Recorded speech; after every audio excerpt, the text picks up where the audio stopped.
Sa volonté de vivre a survaincu même ses souffrances et ses douleurs. Pasi na ye to maladi songolo ya koki kozala nango ezalaki pamba na kondimo ya zalaki nango te Yesu Masiya akobikisa. Ya Charles Bref était un leader tout fait. Azalaki moto soka lobi likambo. Ata bo douter nango mais suka bokopesa ye raison. Ayebaki kokamba lingomba. Mais qu'est-ce que nous pouvons, enfin, qu'est-ce qu'il nous laisse comme héritage? Atikeli biso ba musicien nini? Ya Charles atikeli biso liboso bana. Il nous a laissé sa progéniture. Bana na ye. Oyo biso que leur l'a adopté et l'avait nommé comme chef de département de musique et louange, bien qu'étant membre de la CBFC, c'est-à-dire la confession protestante. Quel a été le but de notre approchement? C'était pour bénéficier de son expérience et de perfectionner nos chantres et nos chorales. Sa mort est une perte pour notre église du Réveil et surtout pour l'église corps, car sa rigueur et son sérieux dans le travail avaient déjà produit beaucoup de fruits. Avec cette disparition, il y a peut-être une interruption. Mais cependant, nous prions l'Éternel que dans sa grande richesse, il puisse pourvoir et nous assister pour son remplacement. Le témoignage est rendu par le révérend Bravo, directeur de cabinet du président national, Bishop Albert Kankenza, évêque général de l'Église du Réveil. Témoignage sur Charles Mombaya. Na kombo na communauté baptiste du fleuve Congo. Nazali kopesa témoignage litatoli ya sengaki soki akokozonga memobeko ezali ete okozala muto ya koyemba bakorale nyonso te otikalaka akuna. Charles Mombaya a refusaki a continuaki ko evre katikati na lingomba na ye azwaki lisusu mikakatano na tango wana nga naza na poto akomelaki nga mokanda natiaki ye na maboko ya papa pasteur Wantuadi na synode urbain. Tango papa Wantuadi azwi ye amonaki vision molai ya mwana oyo bongo apesaki ye responsabilité ya encadrer chorale 1000 voix. Tango azwi mokumba ya chorale 1000 voix kokende na ye libela wana pona kosukisa. Charles Mombaya bino ba musicien nyonso. Charles Mombaya atiki leçon monene. Charles Mombaya était toujours membre d'une église locale attachée à son pasteur. Yami Balé, Charles Mombaya a suivi toutes les normes et les lois de l'église. Charles Mombaya azalaki na botos mingi, na respect, na confiance, na ba pasteur na yetango nyonso. Charles Mombaya azalaki soutien ya lingomba na ye.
yo bakokanisa yo na nini tala Charles oyo alali lelo awa tala nde tozali kokanisa ye tokoki koloba ete esengo na bakufi kati na kolo tika bapema na bwale na bango po ete misala na bango ekolanda bango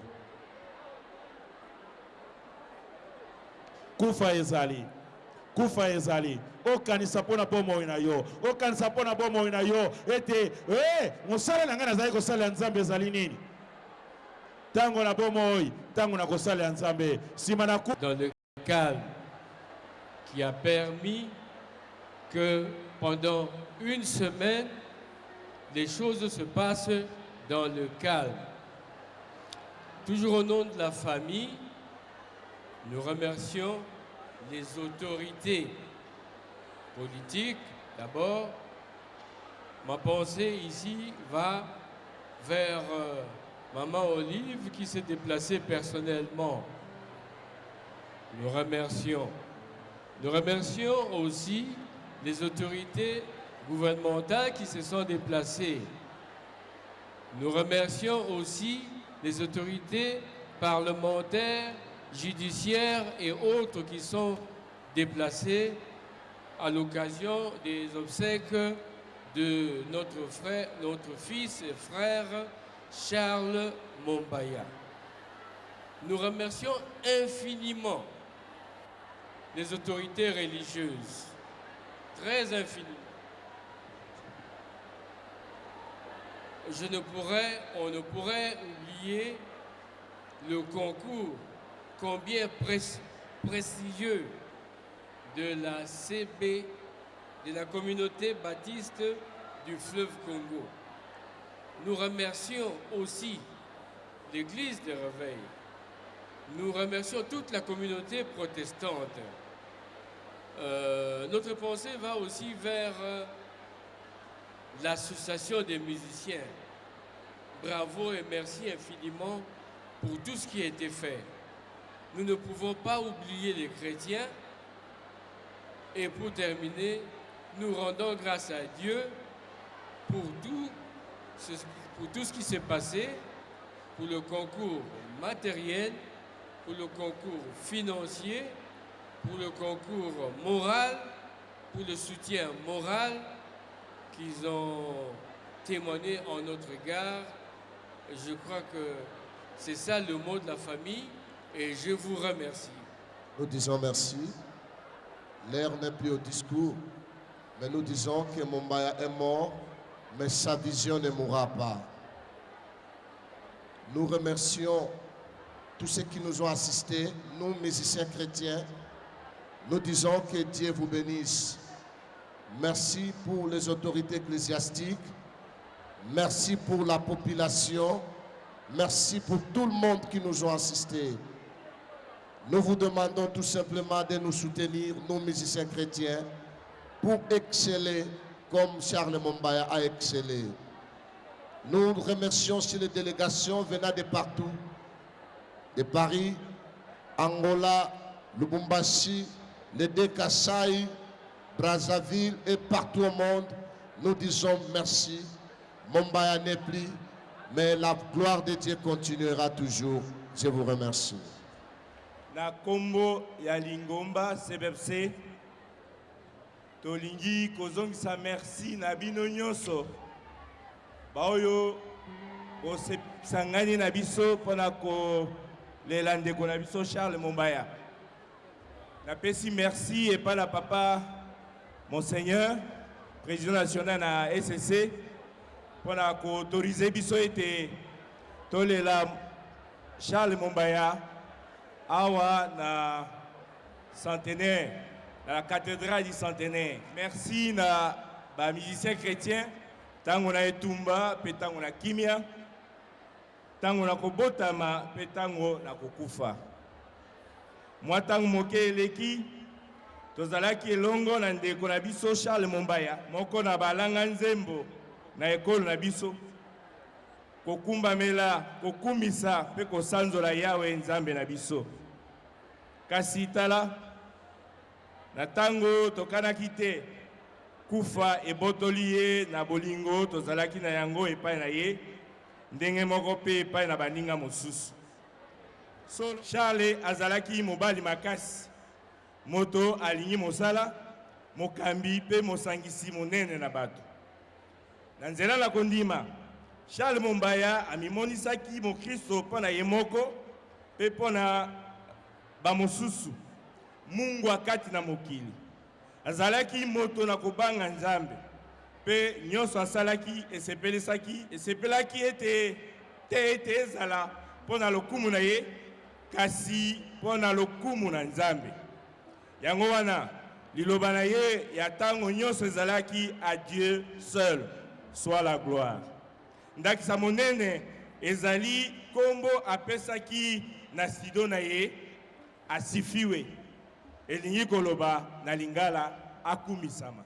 Charles Mombaya azalaki moto oyo alingaki nzambe pe atiaki eliki ya epai na ye pona bomoi na seko. Yango wana ayembaki loyembo tue la vie, loyembo nakondima oyo nakobosa na yango te mokolo moko te na vie na ngai. Jésus-Christ, oh yes, Jésus-Christ, tu es la vie, la vérité et le chemin.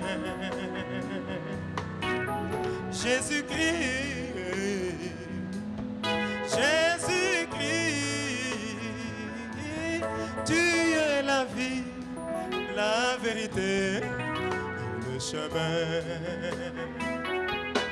J'ai longtemps cherché la paix, je n'ai point trouvé, mais tant tourné vers toi, Seigneur.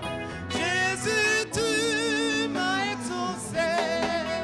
Jésus-Christ, oh Jésus-Christ, tu es la vie, la vérité et le chemin.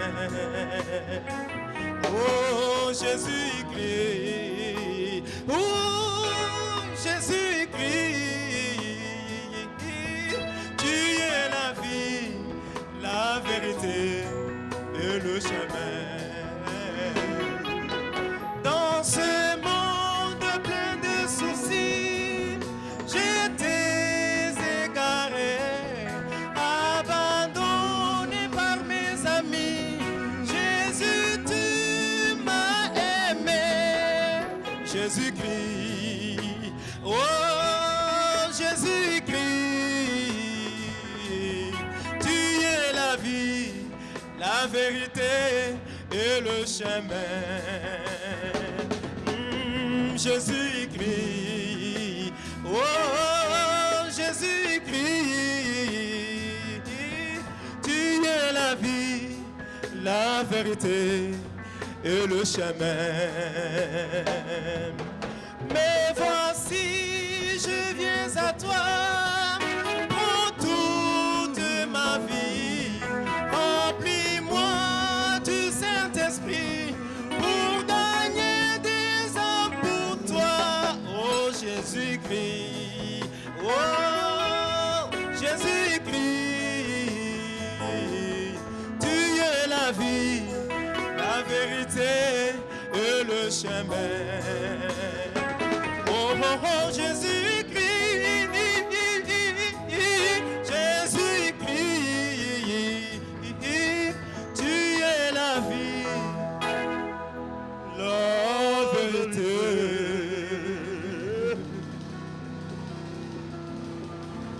et le chemin. Le chemin.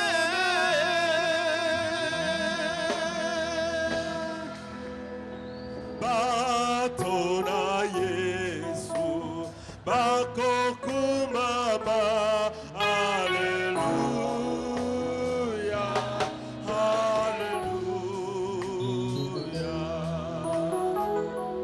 tokomona na lisusu balingami, tokomona na lisusu kati na nkolo, tokomona na lisusu wana ekabani biso mpo na ntango moke. Tobondisami na liloba oyo ete toumela na bomoko na elike ete tokomona na lisusu wana epezolami biso na makila na mwana mpate. Tokozala liboso na kiti na bokonzi na Nzambe kosalela ye butu na moi kati na temple na ye oyo afandi na kiti na bokonzi na Nzambe, akotonga hema na ye likolo na biso. Nzala ekozala lisusu te, posa na komela ekozala lisusu te, moi sanza pe mioto ikobeta biso lisusu te, po ete tokoleisama na mwana mpate oyo afandi na kiti na bokonzi pe akotambolisa biso na mitima na mai na bomoi pe Nzambe na bomoi akolongola mpisoli na biso na biso. Kenda malamu frère Charles, kenda malamu tiaka mobaya. Buta, buta, nalikolo, buta, buta, nalikolo, buta, buta, nalikolo, sota, na Yesu, beko, lima, kolo Yesu, beko, lima, kolo Yesu, beko, lima, kolo Yesu, toko, koma.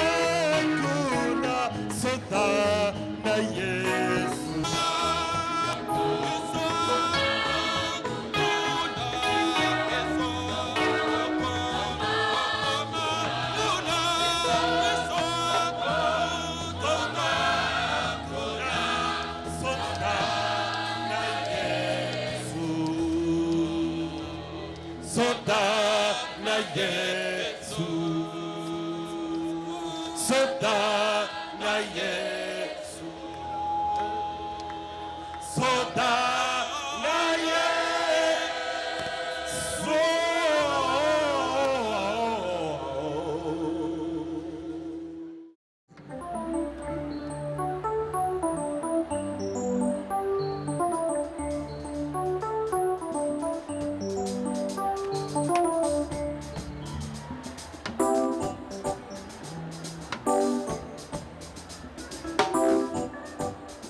Musique botanique.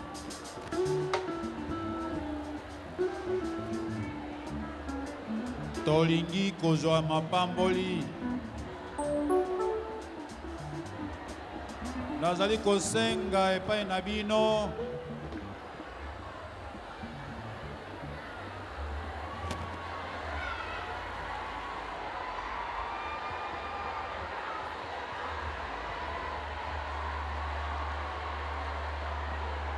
tobondela sikoyo.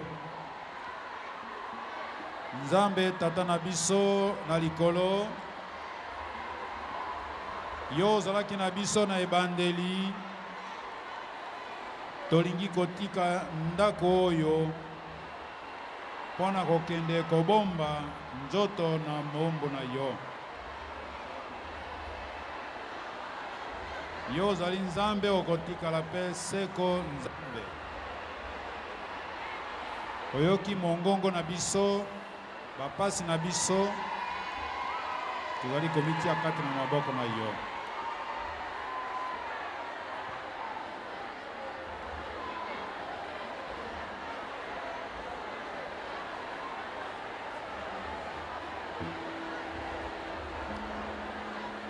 Nzambe tata,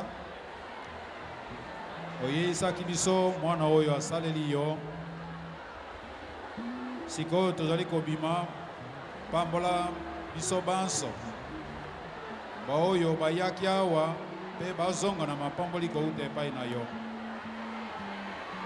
Bomba nzoto na Charles Mombaya ya kosekwa.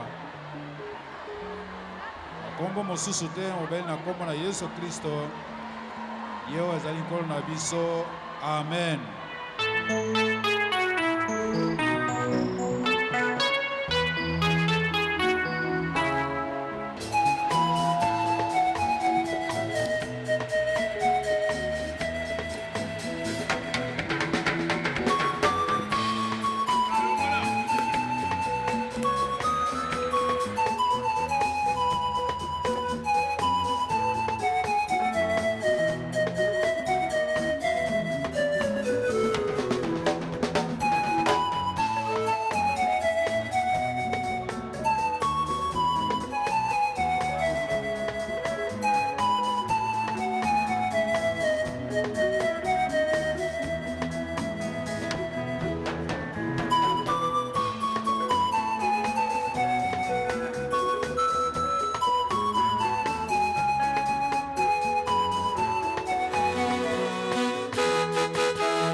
L'impolitesse de la mort, promenade sans retour pour les pécheurs. Barwa bakoki kovanda peti na bango bazali kolia ape komela. Liwa ekoti ezwi moko ete na ye mpe ezongisi ye te. O liwa eyebi bakonzi te eyebisi mabe. O liwa ekotatola makita suka ya bomoi na motwe.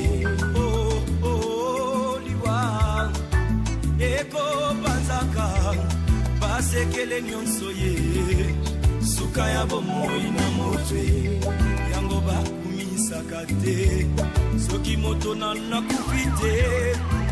O toyebi te basekele nyonso ekobima yango balobalobaka te soki moto nakufi te. O toyebi te basekele nyonso ekobima. Oh, wow, hey,